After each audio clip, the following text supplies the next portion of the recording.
Hi there, welcome back. So in the last video, we have discussed that how we can represent the nodes of a binary tree in the form of array. That is, we have discussed the array representation of a tree because I told you that in this lesson, we are going to implement the pre-order traversal but without using structures or pointer to structures, right? So we are going to deal with multi-dimension array. Why I need multi-dimension array? Because each node there can be two possible subnodes, that is left child or right child. So I need to take two-dimension array for that, okay? So first of all, I have taken the same example that we did in the last video, that node 1 is going to have two children, that is 2 and 3. Then 2 is again going to have two children. 3 is again going to have two children, and node 4, 5, 6 are the leaf nodes. So that means they don't have any child. Okay. So let's just begin with our code. I'm running my code in dev C++ environment, but you can do that in any of the environment.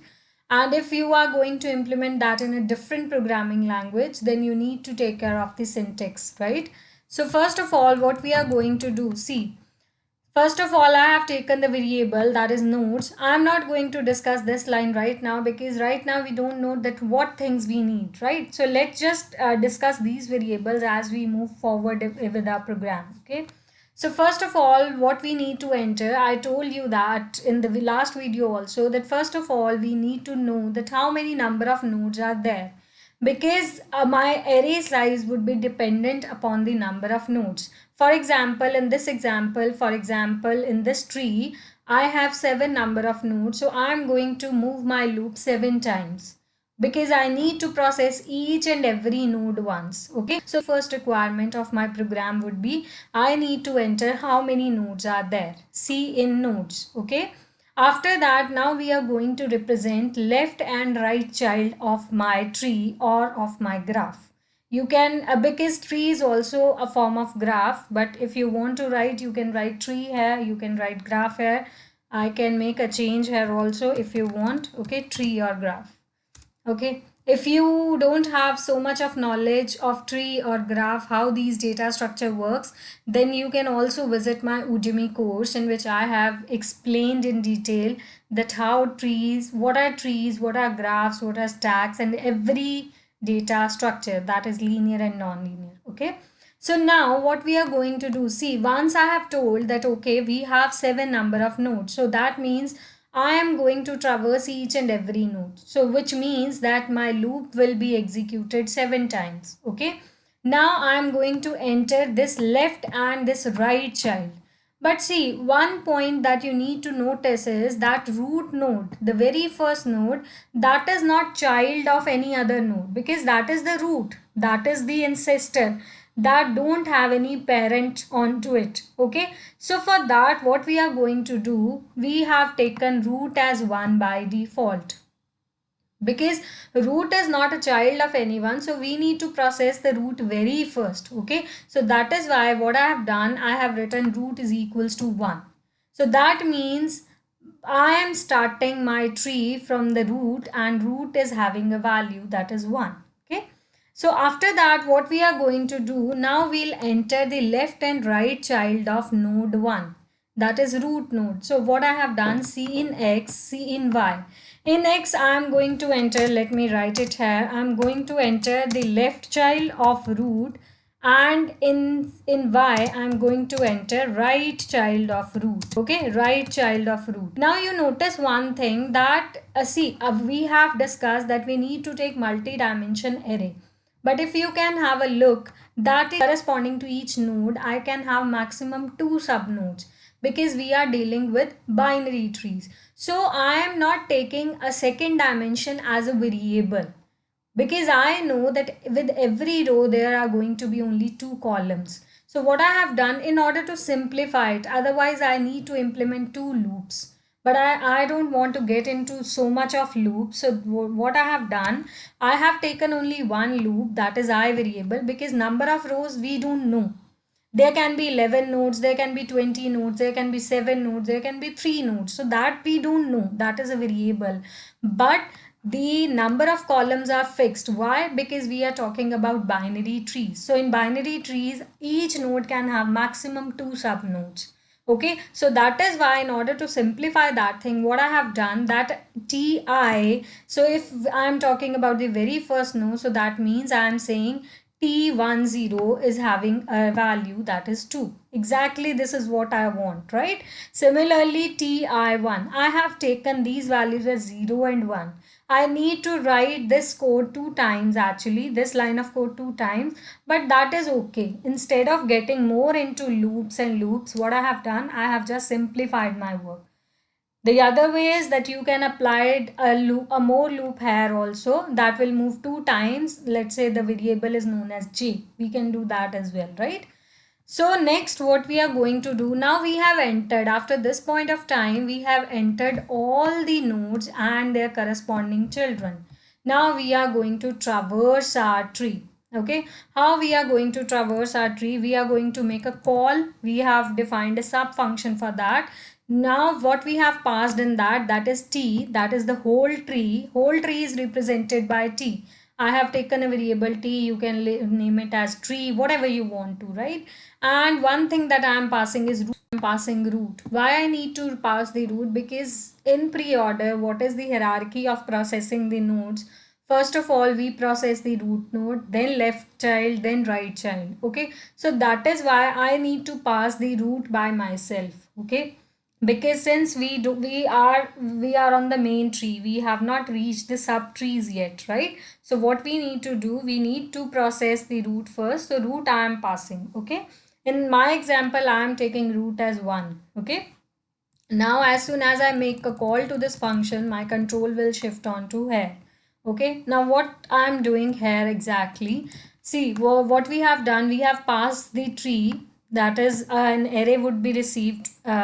Tree here t is an multi-dimension array, so a multi-dimension array is going to receive it, and root I am naming it as root only. Okay, now inside that, first of all I need to check whether I am at the root node or not. Okay, because every time we need to check whether we are at root node. If we are at very first node, that is root node, then we need to display the node as it is. We need not to make any change to that. Okay, so if root is equals to 1, then we are supposed to display this root. Okay, else what we are going to do now, see, you need to look at this code very carefully. I'm going to do it for the one node.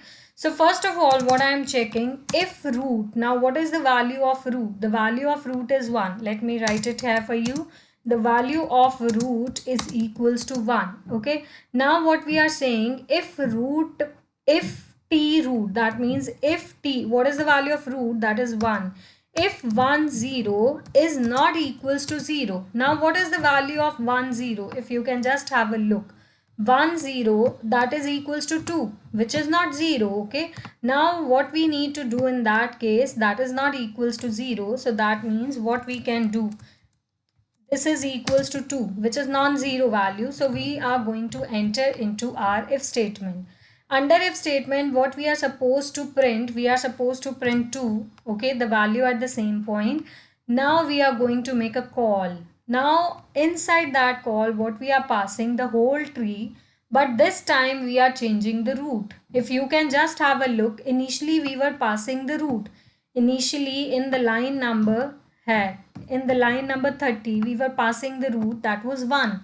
Okay, because we need to start it from somewhere. But now, since the very basic root node has been processed, now with every call we are going to change the root.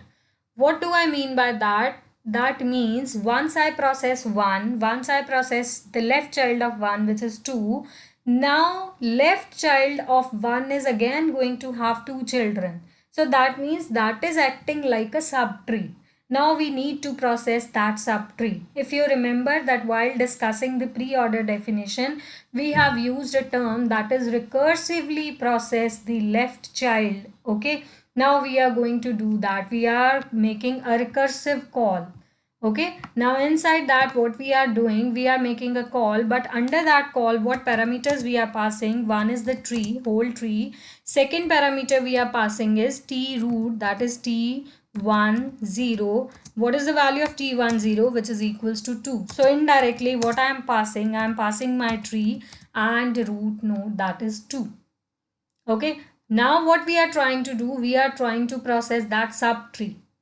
So ultimately what will happen now, when my compiler will approach to this 2, so it will process 4. Again I'll make a call because that function is a recursive function. So when I make a call, what I need to pass, I'll pass 4. Now when I say that 4 is having no left child, so it will stop there. Similarly, we are doing the same thing for the right child. So this code is for the right child. Now for the right child, what we are supposed to do, we are supposed to check if t root. Now what was the initial value of root? That is 1. The values are being changed inside this if. But once we come out of this if, now the value of root is again 1. Okay. So what is the value of t11? That means first row, first column. We are starting our column from 0. This is column 0. This is 0 and this is going to be 1. So now what is the value of t11? That is 3. Now we are going to process that right child. Okay, this is equals to 3. Now we are going to display this 3 and then we are making again a call to the function. What we are passing in this? We are passing the whole tree and we are passing 3 with that. Okay, because 3 is again acting as a subtree. 3 is having two children, that is 4 and 5. Okay, sorry, 3 is having two children, that is 6 and 7. So node 3 is also acting like a subtree. So now we are going to process that subtree. Once this subtree has been finished, and then we will see that our pre-order traversal has been done. So this is the implementation of pre-order traversal, but here we are neither using pointer to structure nor structure. We are simply implementing our code with the help of arrays. Okay, and with array we are not even using two loops. We are working with one single loop only. Let's just run this code and see what happens. Okay, let's just run this code. I'm going to give my input the same values. I'm going to give it there, the values which we have, that is 2 3 4 5 6 7, and rest everything is going to be 0. But see, the very first thing that is coming is enter the number of nodes. Suppose I have entered 7 number of nodes. Now they are asking me to enter the left and right child array representation of the graph. See, I told you in the last video also that serial number is not going to be the part of my input, because this we have written for our simplicity, but this is not left or right child. That got covered here only. Okay, since 1 is not left or right child of anyone, so 1 would be acting as a separate case, as an exceptional case, and rest 2 and 3 4 5 all nodes are getting covered under this. So we are not supposed to enter the serial number. Okay, now what I'm going to enter, I'll enter 2 3 4 5 6 7 and rest 3 times 0. Okay, let's just have a look. First of all, we are going to have 2 3, then we are going to have 4 5, then we are going to have 6 7, then we are going to have 0 0. Then this 0 0 is for node 4, because 4 is a leaf node. Similarly 5 is a leaf node. Similarly 6 is a leaf node. Similarly 7 is a leaf node. Okay, then I enter, and if you can just have a look, that this is the pre-order traversal. You can just have a look at the graph that we did in the last video and you can just analyze that this is the output. If I look at the graph and if I want to write down the pre-order traversal, so this order traversal sequence, this sequence will be my output for the pre-order traversal. Okay, first of all, see how this is coming.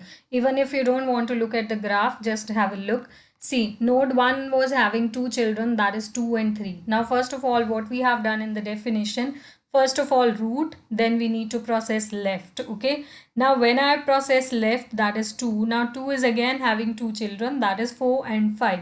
So first of all, again I need to process this 4. 4 don't have any child further, right? So we'll stop there. Then we'll process right of 2, which was 5. So they have written 5 here. Okay, now 5 don't have any children, so that is why there is no traversal of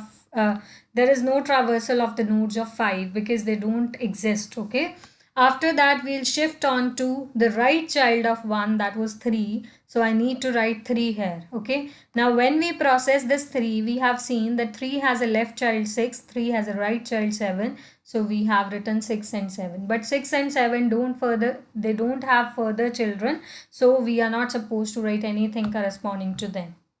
Okay. So this is how your pre-order traversal sequence is coming. Okay, similarly you can try it for many number of nodes. For example, in my graph I have taken only 7 number of nodes, but you can have different number of nodes. You can have the case in which you can have a node that is having right child but that is not having left child. So you can check whether this program is working perfectly or not for that case also, because binary tree has only one constraint, that it can have maximum 2 children, but on the minimum it don't have any constraint. It can have 0 child, it can have 1 child as well. Okay, so you can implement this code and this code will work perfectly for those cases as well. Okay, and if you like this video, please don't forget to subscribe to my channel. And if you want to explore more algorithms of data structure like searching algorithm, sorting algorithm, then you can visit my Udemy courses as well. I have given the link of my Udemy courses in the description. Okay. If you have any doubts in the data structures concept, in the basics of data structure, then I do have a course on the basics of data structure. You can just visit that course, and if you find it good, then you can just enroll into that course. Thank you.